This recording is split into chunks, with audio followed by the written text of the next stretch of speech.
What is happening, web heads? Happy Wednesday.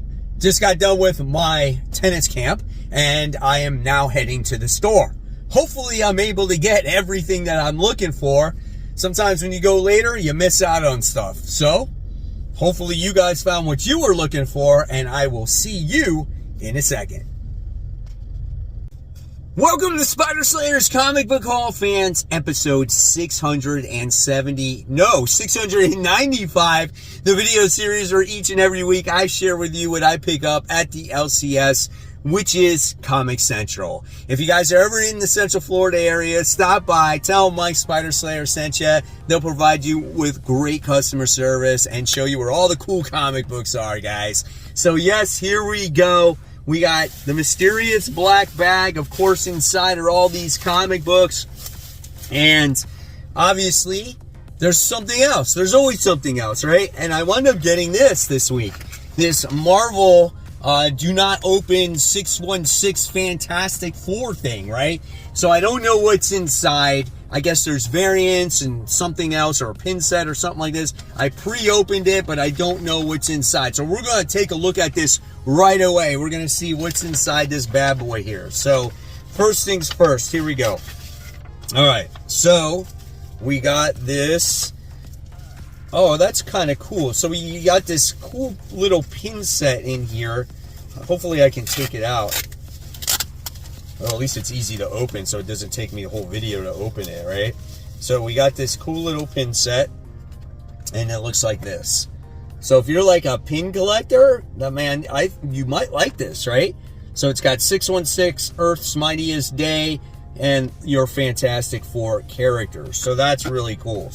So we have, oh, of course it's got all this stuff attached to it. So we got this little note that says June 16th marks Earth 616 Day, right?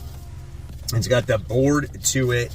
And then you got the actual covers here. So got my handy dandy scissors from Battle Beast Day. So we're going to open that up and we're going to see what the covers are in this one. So this should take 2 seconds. So first one, we have this book right here. Cover done by Greg Land. This is Fantastic Four Fanfare. This is the issue 1 variant edition. So that's kind of cool, man. That looks really nice. I love that. That's a virgin cover right there. And then you have this Spider-Man book here. So that's kind of cool. So you got this one right here, Amazing Spider-Man issue 2. So that's the Earth 616 variant cover there. So that's kind of cool. I don't know how many of these are made or anything like that, right? And then I have this 616 Earth's Mightiest Day, the Avengers issue 25. So that's the milestone issue for that, right? And then there's got to be like, oh, there's an X-Men book in here. So this is X-Men issue 15 variant. So you have that one there.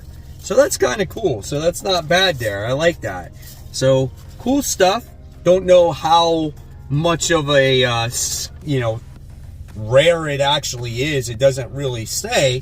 But yeah, cool stuff just in general to have as a collector, right? So this along. Now we got our mysterious black bag that's got all the comic books inside, right? So here we go. Here is the stock. Bam, bam, bam. It's a big week. When is it not a big week, right? First things first, had to get the variant cover for Bring On the Bad Guys Doom issue 1. This is a Kevin Eastman cover, man. I had no idea he did the cover for this until I saw it at the store. I'm like, hell yeah, I gotta buy that. Look at that opening page. That's good. I'm definitely looking forward to that book. And then I wound up getting this book right here. I got X-Force issue number 2, second appearance of Deadpool. Why not, man? Paid $6 for it. I do have a copy, but I think it's the original copy that I had since I was a kid. So I decided to get that, okay?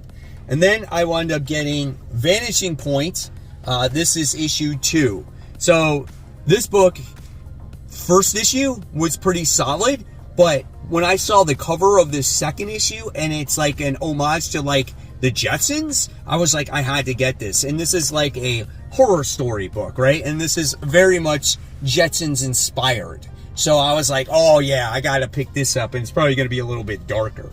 Then I got Batman and Robin, year 1. This is issue 8. A solid series just in general altogether, guys. It hasn't stopped. Chris Samney does that artwork. I'm definitely excited about that.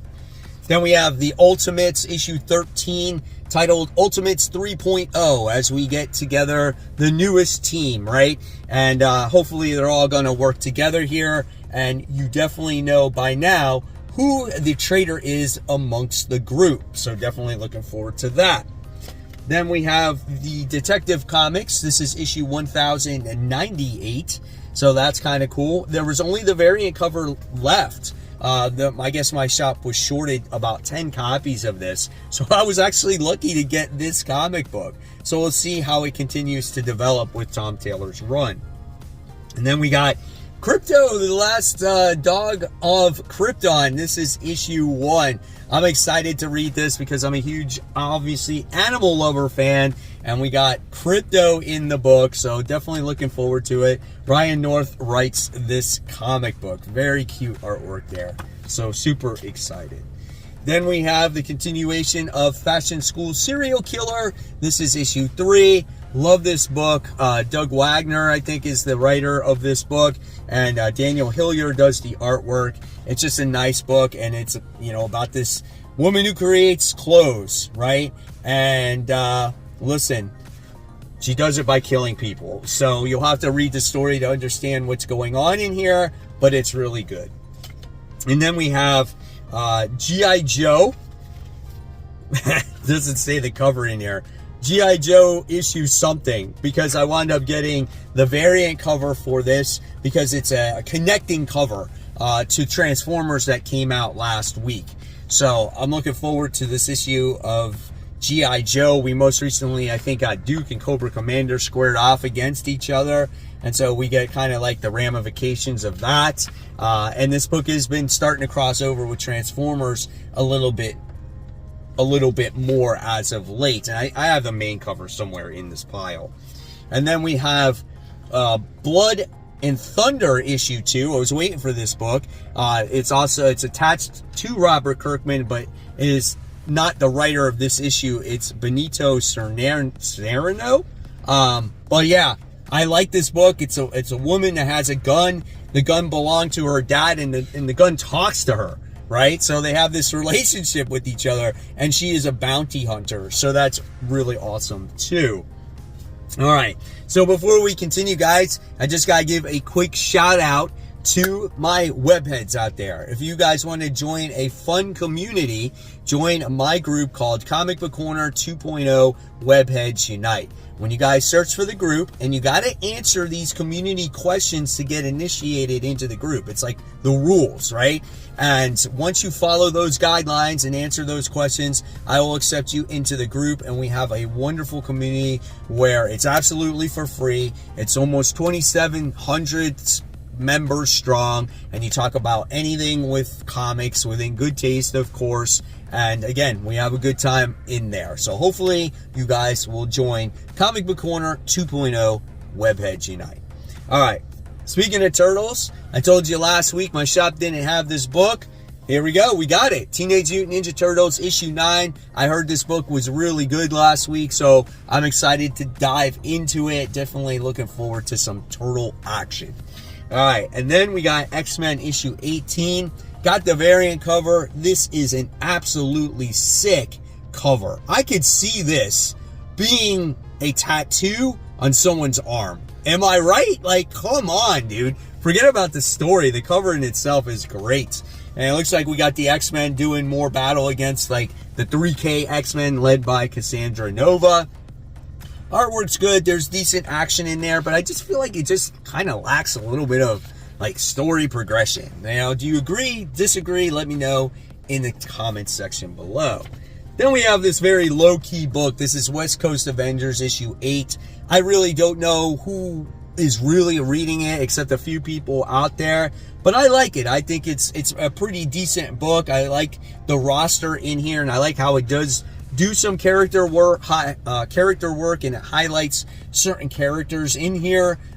So yeah, it's a pretty solid book. And then we got Wolverine issue 10, where it looks like Wolverine is going to cross paths again with, yes, Sabretooth. So yes, we'll see what happens. I don't know how long I will stay on this book for if it starts to go down the tubes, because I like Wolverine, but Wolverine is not always my favorite character. So I don't know. It looks kind of creepy. So we'll see what happens going forward.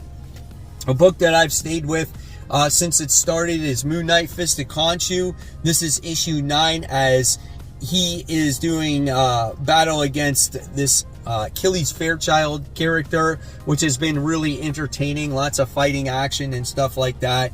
Art is solid in here, and I say it every time. I think he gets the Moon Knight character. I love the interactions between Tigra and Moon Knight in here. So yeah, it's good stuff, man. Definitely looking forward to it. All right, and then I have the Amazing Spider-Man issue 6 here. We got that Bring on the Bad Guys variant. So he's fighting against the Green Goblin. So that was kind of cool. You know, obviously I got to have my Amazing Spider-Man variants. But look who's back on the artwork once again. It's John Romita Jr. doing his close-ups like he always does. Because I just feel like these days he just can't do the same type of, action art that he used to do, right? And then there is his black cat, dude. It's weird. But we'll see what the story has to offer, right? Then we got Godzilla versus the Avengers. This is issue 1. Listen, we just got DC and Godzilla, and now we got Godzilla with the Avengers. And I think all those other issues that we had previously, I think kind of tie in all to that. Is that Ultraman right there doing battle against like Fin Fang Foom? I don't know, man. We'll see how it goes, and I'll probably talk about that one on Worthy Ones, which is probably going to be on Friday, guys. Just remember that. Then we got Exquisite Corpses issue 1 reprint. So I wanted to get a second copy of this because I love the cover of this. It's a wraparound cover with all of the characters on it. So that's pretty sick right there. And I definitely say pick that book up if you have not read the first issue yet. And then we got The Absolute Flash. This is issue 4. Solid book. And now hopefully Wally learns to become the character that we want him to be. However, it looks like the artwork is definitely the secondary artist on this book. It's not the same artist. So it's not as maybe crisp or clean as, what we read in those first 3 issues. That's kind of a disappointment, right? So hopefully the story is good. All right. And then I got a couple of copies of the facsimile edition of issue 210 because I guess you're supposed to, you could win a movie ticket or something like that, or a possibility of going to the premiere of Superman. So let's wait to the end and see if I get that opportunity. I got to find out where that's at. Then I got another variant cover of the Amazing Spider-Man issue 6 because it's got Black Cat on there. And it's not as great as I remembered it, when I saw it on the FOC. But it's all right. And then we got the regular cover of Bring On Doom. So, yeah, that cover is absolutely awesome. One of my favorite covers of the week. And then we got Emma Frost, the White Queen. This is issue 1. We'll see how it turns out. Hopefully it's better than, just your sexy cover. Cool artwork, though. I think the interior art looks nice. Good colors. Nice facial features, right? She looks pretty evil there. So I don't know what her plan is in place, but we'll see. And then we got the continuation of Bug Wars. That's issue 5, as our main character here is escaping the spider witches, right? He got caught up in their web, and hopefully now he can escape and maybe make his way back home. Not 100% sure, but I'm really digging this book. And someone told me, I'm not sure, I think there's only 6 issues of this before it ends or the volume ends. Confirm that, let me know in the comments below. And then we got the Exquisite Corpses. This is issue 2. Can't wait to read this, and then I'll have to update the bracket, right? We'll talk about that in the future. So yeah, here's the interior artwork. We got to see all the players in the tournament. Who will win, who will lose. There you guys go, man. I can't wait to see what happens in that issue. And then we got the Exquisite Corpses issue 2 polybagged comic book. So we'll see what happens when it comes to the issue, like I said, but I'm going to open it up because I want to show you guys the card. And I'm pretty sure everyone's getting the same card, but someone pointed out to me, like, I got a shiny card last time, and I'm aware that I think the cards are all the same. I'm not 100% sure. So if you guys know that, let me know in the comments section below. So let me see if I can get this out. There we go.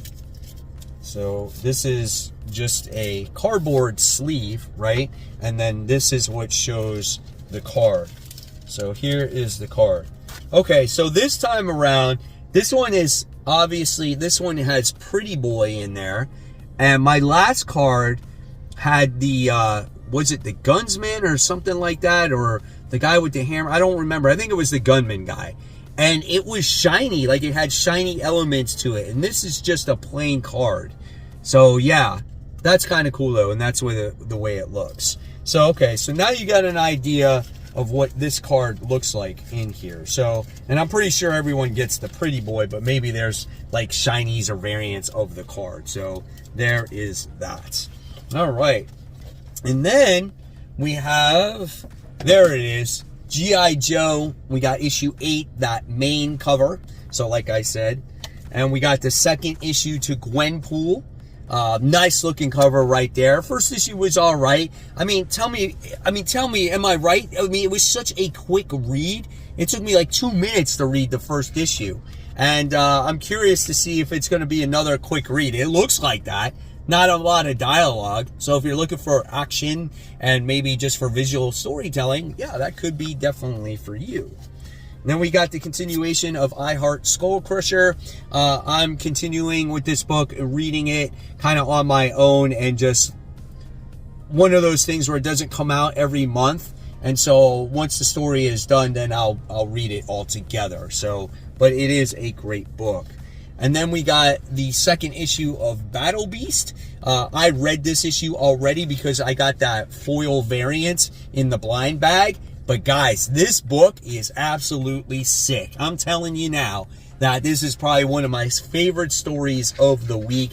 Definitely will recommend this book. And the artwork by Ryan Otley in here, top notch, guys. Oh, man. And then we got the continuation of Phantom Road. This is issue 13. It's really a weird book altogether, but it is a good book, and I definitely recommend it. This is another one of those books where I would say, okay, you know what you got to do? Read this all in trade, because it would probably read better that way. But awesome book. Then we have the Spider-Verse versus the Venomverse. That's issue 2. So this continues that story with all the Spider characters versus the Venom characters, right? And we got the ex-Spider character who's kind of gone AWOL. And we'll see if it divides the characters up and who wins, who loses. Next, we have Superman Unlimited. This is issue 2. So that's a pretty solid first book by the time you got to the end of it, once you got through all the history of Superman, right? So here's what we got going on in here. And it looks like Superman's no longer like affected by kryptonite and he turns gold, right? So yeah, we'll see how that continues and what Dan Slott does with the character. And then last but not least, we have Vatican City. This is issue 3. I think this might be the end, or is this a 4-issue series? I'm not 100% sure on this. Yeah, it is the end. I just saw the bottom. It says the end. So we get vampires invading the Vatican and trying to release their queen. So here is the interior artwork on that one real quick. All right. And now we're going to cut open these poly bags and see if I win tickets or have a chance to go to the movies, you know, maybe with James Gunn, and people were like, oh, look, it's Mike Spider Slayer. He's going with James Gunn to the movies. If that was the case, that would be pretty badass, right? I mean, I would sit there and be like, hey, I'm going to record this whole thing. Are you all right with that? And he'd be like, yeah, because you're Mike Spider Slayer. Just making up crap, right? All right, so where does it say it? Does it say it at the end? I have no idea. So now I got to flip through this whole thing and see where it says it. Oh, it says it right in the front page. Look, sorry, you didn't win. You're a big fat loser. All right, so there's that one. But nevertheless, there's still one more chance to win. So here we go. Let's try it, guys. Come on, Mike Spider Slayer. You can do it. You can win. Ready? Bam. Sorry, you didn't win. I don't think anybody wins. That's the way I look at it, right? All right, guys. So there you have it. There is the haul for the week. Hopefully you enjoyed it. Loved bringing it to you. It's a huge one. So as always, guys, make sure you check out the other content right here. Reminding you, I am going on vacation next week, but don't worry. There'll be other videos for you to check out that I've been putting together. It's like a mini summer series, right? So there'll still be content. And guys, support the local comic shops. Keep buying, keep collecting, but always read your comic books so we can have great comic conversation. Guys, I'll see you real soon, and happy new comic book day.